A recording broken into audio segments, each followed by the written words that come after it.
네, 안녕하세요. 주식은 역시 기레 기리세 기리십니다. 안녕하세요, 기리분들. 자, 한 주가 끝나게 되었습니다. 오늘의 경제 소식 빠르게 보고 끝내보도록 하겠습니다. 같이 공부하시죠. 렛츠 기릿. 자, 첫 번째입니다. 미국 증시는 혼조세. 자, 어제 미국 증시는 혼조세였다고 합니다. TSMC의 호실적이 나오고 경제 지표의 호조가 발표가 되면서 미국 증시는 상승세를 장 초반에 나타냈었는데, 그런데 마지막에는 쭉 빠지면서 마무리가 되었고, 그 영향을 오늘 우리나라가 받았다고도 볼 수 있겠죠. 자, 그런데 데이터는 전부 다 좋았습니다. 지난밤에는 9월 소매 판매가 발표가 되었는데 전월 대비 0.4% 증가, 시장 예상은 0.3%다 보니까 서프라이즈가 나온 거죠. 또한 신규 실업수당 청구 건수도 시장에서 예상했던 것을 하회하며 견조하다, 미국 경제는 좋다, 여기에 또 불을 붙인 걸 확인할 수 있었습니다. 그래서 침체에 대한 우려, 이제 뭐 거의 사라진 것 같은데, 하지만 동시에 나오는 게 뭐죠? 맞습니다. 경제가 좋으면 또 인플레가 문제, 그렇다면 금리 인하 못하는 거 아니냐, 이러한 걱정이 나타나며 증시는 좋아야 될지 나빠야 될지 표정을 어떤 식으로 지을지 고민하면서 혼조세로 마무리가 되었다고 합니다.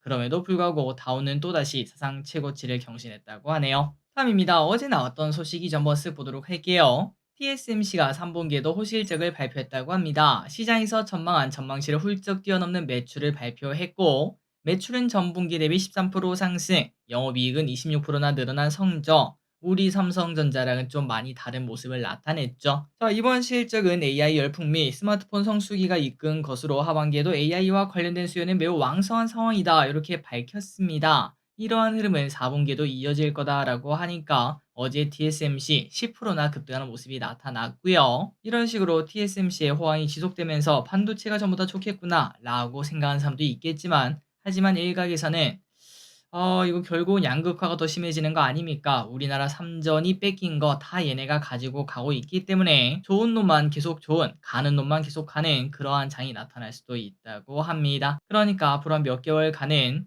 반도체라고 모두 같은 반도체가 아니라는 거겠죠.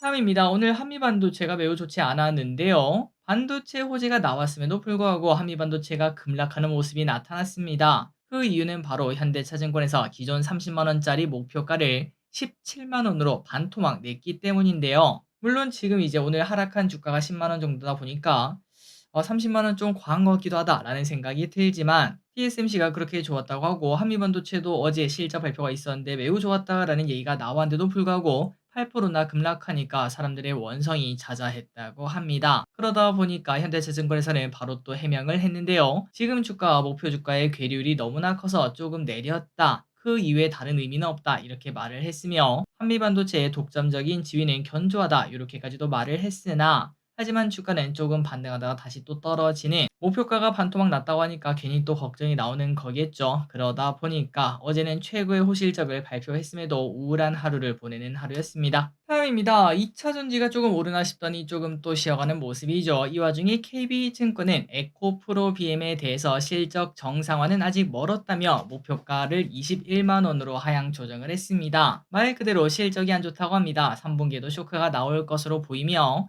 ESS가 좋다는 이야기가 나오고 있지만, 그럼에도 전기차량 수요 감소가 크다고 하네요. 다만 내년에는 매출이 전년비 28% 증가, 영업이익은 흑자 전환에 성공할 것으로 보인다고 하는데, 그때는 주가가 올라갈 수도 있겠죠. 다만 그게 바로 지금일지는 고민이 좀 필요할 것 같고, 최근에 살짝 올랐다가 다시 또 고꾸라지는 모습인데 다시 쌍바닥 찍고 올라갈 수 있을지 한번 지켜보도록 하겠습니다. 다음입니다. 당분간 증시 불확실성이 커질 것. 어느새 미국 대선이 코앞으로 다가왔습니다. 이제는 뭐 트럼프가 사실상 이겼다, 이런 얘기까지 등장하고 있는 와중에, 그런데 선거 전 2, 3주간 불확실성이 부각될 수 있다, 이러한 전망이 나오고 있습니다. 심지어 방금 전에 말씀드렸다시피 트럼프가 당선되면 우리가 좀 우려가 많지 않겠습니까? 그러다 보니까 불확실성이 더 클 수 있다라는 얘기가 나타나고 있고, 그리고 2000년 이후 미국 대선이 있던 해의 10월 17일을 기준으로 선거일까지 약 2주에서 3주간 코스피와 코스닥은 대부분 하락했던 통계까지 있다고 하니까, 물론 이번에는 다를 수 있겠죠. 통계는 통계일 뿐.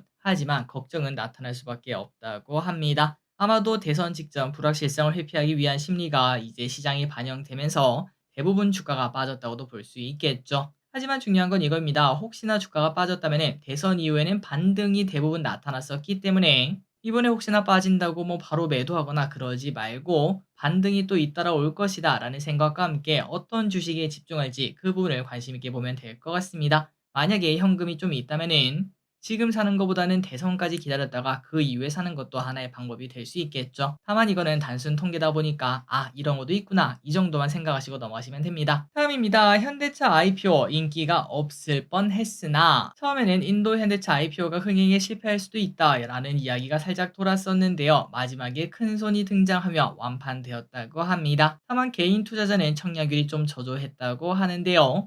주가가 상당히 높이 책정되었다는 이야기가 나왔다고 하네요. 어쨌든 주식 거래는 이제 22일에 인도에서 시작된다고 하는데 잘 상장하고 잘 성장하길 바라봅니다. 다음입니다. 이번 주는 셀비온, YJ링크, 인스피언 이렇게 세 가지의 공모주가 상장을 했습니다. 그리고 결과는 저기리시 시초가에 다 매도를 했는데 세 개 합쳐서 2만 원 정도의 수익이 나왔더라고요. 개인적으로는 하나당 만 원, 거의 3만 원 정도의 수익을 기대했으나 YJ링크가 낮게 출발하는 바람에 살짝 아쉬운 결과를 보여줬습니다. 다만 시간이 가면 갈수록 YJ링크 급등하는 모습이 나타났었기 때문에 다음 공모주에게는 오히려 더 좋다라고도 말을 해볼 수 있겠죠. 사람들이 이거를 기대하고 추가적으로 매수할 가능성이 높으니까요. 그래서 다음 주에 상장하는 친구들 그리고 또 청약하는 친구들 관심 있게 보도록 하고 그리고 이 와중에 다음 주 대여급이었던 K뱅크가 IPO 부진 때문에 취소될 수 있다 이런 얘기가 나왔습니다. 확정되면 또 알려드리도록 하고 내년 초에 상장하려는 토스에게는 악재라고도 볼 수 있겠네요.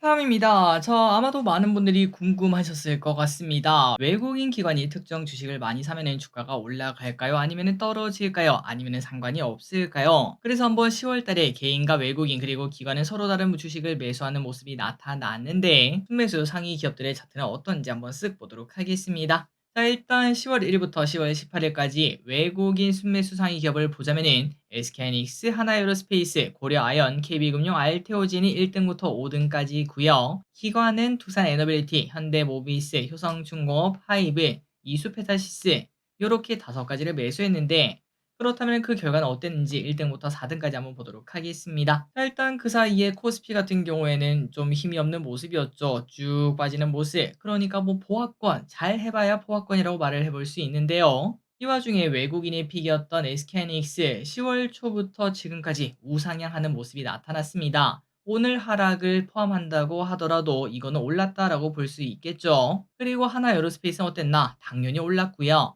그리고 고려아연은 오늘 또 올라가는 모습이고 KB금융도 오늘까지도 올라가는 모습 10월 내내 뜨거운 모습을 나타냈다는 걸 확인할 수 있습니다. 그러니까 일단 외국인이 연속적으로 매수하는 기업은 관심 있게 봐도 되지 않을까요? 라는 얘기는 충분히 해볼 수 있을 것 같고 그렇다면 기관은 어땠을까요? 두산에너빌리티가 1등이었는데 최근에 살짝 고개를 들었고요. 현대모비스도 살짝 고개를 들었고 그리고 3등이 효성중공업은 우상향하는 모습 하이브도 우상향하는 모습으로 기관도 이렇게 매수를 하면은 그 회사의 주가는 올라가는 모습을 나타내는구나 라는 걸 확인할 수 있었습니다. 그리고 개인적으로는 기관보다는 외국인의 힘이 조금 더 커 보였는데 혹시나 기름들이 어떤 주식을 사야 될지 모르겠다 대형주 중에서 뭘 사야 될지 모르겠다 그런 고민이 좀 든다면은 외국인이 요즘 뭘 사고 있는지 최근 일주일 동안 뭘 사고 있는지 그런 것들을 보시는 것도 종목 선정에 도움이 될 수도 있겠습니다.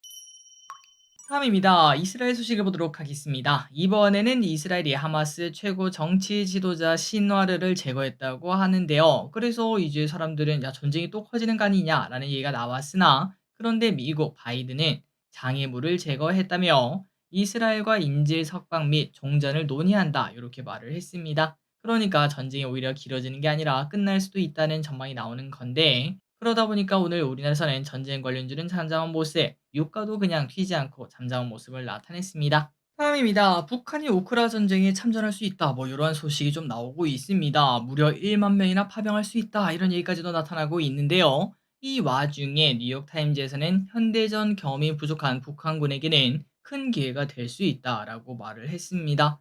얘네가 기회라고 해봤자 거의 뭐 우리밖에 없을 것 같긴 한데 괜히 좀 기분 나쁜 그러한 소식인 걸 확인할 수 있죠. 물론 러시아에서는 가짜 뉴스다 이렇게 말을 하고 있고 미국도 사실 확인을 하고 있다 이렇게 말을 하고 있긴 하지만 우크라이나는 이거는 사실이다 팩트다 이렇게 말을 하고 있다고 하네요. 다음입니다. 화장품의 분위기가 다시 오늘 한국 화장품 제조 등 화장품 분위기가 좋은 흐름을 나타냈습니다. 여러 호재가 등장했는데요. 일단 한국 화장품 제조는 타이거 자산 운용에서 5%가 넘는 지분을 공시하며 야 이거 더 올라가나 봐 호재인가 봐 라는 매수세가 붙었다고 합니다. 그리고 식약처장 발표를 보면은 올해 3분기 화장품 수출액은 역대 최고라고 하며 실적에 대한 기대감을 불러일으켰다고 하고요. 또한 한투증권에서는 글로벌 한국 화장품 인기를 집중하자고 언급 등 여러 호재가 나오면서 오늘 일부 화장품주가 좋은 모습을 나타냈습니다. 왼쪽에 보다시피 한국 화장품 제조 또다시 신고가를 향해 가고 있죠. 다음입니다. 오늘부터 내일 일단 전국에 비가 온다고 합니다. 그리고 비가 그치고 나면은 당연히 추위가 따라오겠죠. 이제 슬슬 겨울이 다가오고 있다고 하는데 아니 무슨 야 가을 된 지 얼마 됐다고 벌써 겨울이냐 할 수 있지만 올 겨울 많이 춥다는 그런 전망도 나타나고 있습니다. 어쨌든 오늘 최저 기온은 서울이 17도였습니다. 그런데 일요일만 되더라도 9도로 하락한다고 하고요. 다음 주는 11도 정도로 확실히 추워지는 날씨를 바로 볼 수 있다고 하네요. 모두 이제는 가디건 혹은 그 이상 환절기에 감기 조심하셔야 될 것 같습니다. 다음 소식입니다. 늘어나는 프리터족. 프리터족이 뭔가 아르바이트만 하면서 생활하는 사람을 말을 하는데요. 청년 중 프리터족 청년들이 많이 늘어나는 추세라고 합니다. 프리터족은 7년 전보다 4%나 증가했고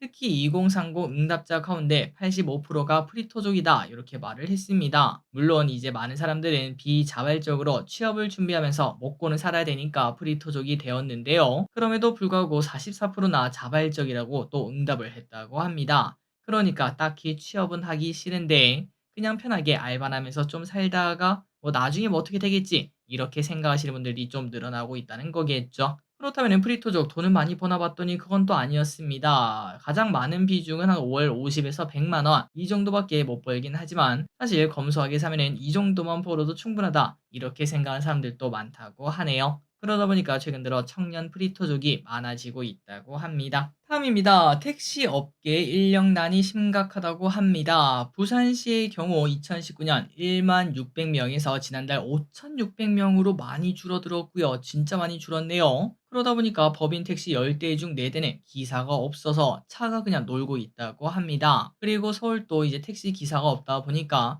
외국인 택시 기사 도입을 검토하고 있다고 하는데요. 자, 그래서 이렇게 기사분들이 부족하다 보니 결국 문을 닫는 회사들도 나오고 있다고 합니다. 그렇다면 그 기사분들 다 어디 갔나 봤더니 대부분 배달 업계로 빠져나간 데다가 월급이 또 300만 원 안팎으로 일하는 강도에 비해서는 짜다라고 느끼신 거겠죠. 그러다 보니까 다른 쪽으로 빠져나가고 있다고 합니다. 자, 아시다시피 연말이 되어가면은 택시 수요는 증가합니다. 그런데 기사가 없어 걱정이 크다고 하는데 일단은 뭐 택시 대란 그런 얘기가 또다시 나타날 것 같고요. 그리고 아마 몇 년 정도가 지나면은 이 자리는 로보택시가 차지하지 않겠나라는 생각도 듭니다. 다음입니다. 넷플릭스가 3분기 호실적을 발표했습니다. 매출은 전년 대비 15% 증가, 주당 순이익도 5.4달러로 예상치를 상회했고요. 3분기에 가입한 가입자 수도 500만 명이나 늘어났다고 합니다. 이번 호실적은 앞서 도입했던 비밀번호 공유 단속과 광고 요금제 실적 효과가 지속되는 것으로 분석된다고 하는데요. 거기다가 4분기에는 오징어 게임 2 등 정말 대작이 또 나타나지 않겠습니까? 4분기에도 호실적 당연히 나타날 것으로 보인다고 합니다. 그래서 넷플릭스 시간에서 5%나 상승했고 오늘 우리나라 콘텐츠 관련주가 살짝 좋다가 말았습니다. 다음입니다. 중국의 OLED 기술력이 한국을 빠르게 추격하고 있다는 소식입니다. 아 진짜 중국 때문에 못 살겠다라는 얘기가 나오죠. 중국 패널 업체들은 시장 수익성보다는 점유율 확대를 우선해서 움직이고 있으며 말 그대로 저가로 그냥 팍팍 밀어내고 있으며 정부의 투자 지원도 빵빵하다고 하네요. 그러다 보니까 예전에는 LCD만 중국이 먹고 OLED는 전부 다 우리 거 아니었겠습니까? 그런데 이제는 스마트폰 OLED 시장을 중국이 무려 48%까지 올라왔다고 하고 앞으로는 절반 이상을 넘길 것으로 예상된다고 합니다. 그리고 스마트폰만 그런 건 아닙니다. 노트북과 태블릿 시장에서도 마찬가지라고 하고 올해는 처음으로 노트북 OLED 시장에서 한국 기업의 점유율이 90%보다 떨어진 75%를 기록했고요. 당연히 국내 디스플레이 업계들은 상태가 좋지 않고 그리고 왼쪽에 보다시피 주가가 왜 이런지 알 수 있겠다라는 생각을 해봅니다. 마지막 소식입니다. 일론 머스크가 테슬라가 보유한 비트코인을 모두 새 지갑으로 옮겼다고 합니다. 그래서 시장에서는 보통 매각하기 전에 그 지갑 이동이 한다고 해요. 그러다 보니까 이거 매각하는 거 아니냐라는 얘기가 등장하고 있는데 이전한 금액은 약 1조 원에 달한다고 해서 혹시나 이게 시장에 풀리게 되면은 단기간 하락이 나타날 수도 있다고 합니다. 다만 뭐 전문가들의 뭐 생각을 봤을 때 일단 당장은 아닐 것이다 이러한 얘기가 나오는데 과연 머스크는 비트코인을 팔까요? 안 팔까요? 자, 오늘의 공부 여기까지 끝났습니다. 항상 이렇게 같이 공부해서 진심으로 감사합니다. 지금까지 길이셨습니다. 빠이요.